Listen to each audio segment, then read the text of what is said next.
په افغانستان کې یوه بله بې پیلوټه الوتکه هم جوړه شوه. دغه بې پیلوټه الوتکه د چا لخوا جوړه شوې؟ یا د ډرون څومره الوت کولی شي؟ د الوت وخت یې څومره دی او په څومره وخت کې جوړه شوې؟ بشپړ جزئیات په ویډیو کې تر پایه وګورئ. پاتمنو لیدونکو ستړي مه شئ. د ډرون د جوړېدو خبر لرو، خو پیل د امرالله صالح پر څرګندونو کوو.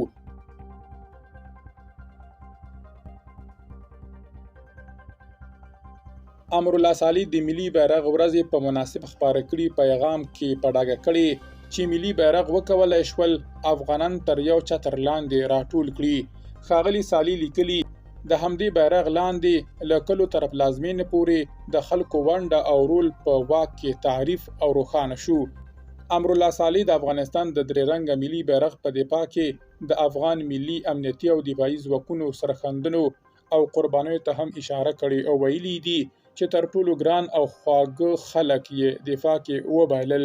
نوموړی خپل بیان کې وایي چې له همدې بیرغ سره د هیواد عزت او ویاړ څرګند شو او وایي چې دا زما لپاره د افغانستان بیرغ دی، یو داسې بیرغ چې زموږ د ملي ویاړ نښه ده. د ولسمشر غني مرستیال د افغانستان د دغه ملي هویت او ارزښت سپېڅلتیا هم بیان کړي او پکې د توحید کلمې ته یې په اشارې ویلي چې دا بیرغ سپېڅلی او مقدس دی. دا په داسې حال کې ده چې نن د افغانستان د درې رنګه ملي بیرغ ورځ ده. د زمري 9 په 1498 لمریز کال کې د ولسمشر محمد اشرف غني له لوري د هیواد ملي بیرغ ته د درناوي او ویاړ په موخه د ملي بیرغ د ورځې په نامه ونومول شوه.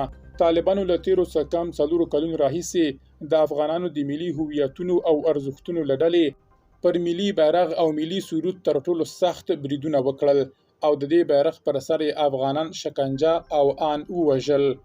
د هرات پوهنتون زده کړیالانو ډرون جوړ کړی.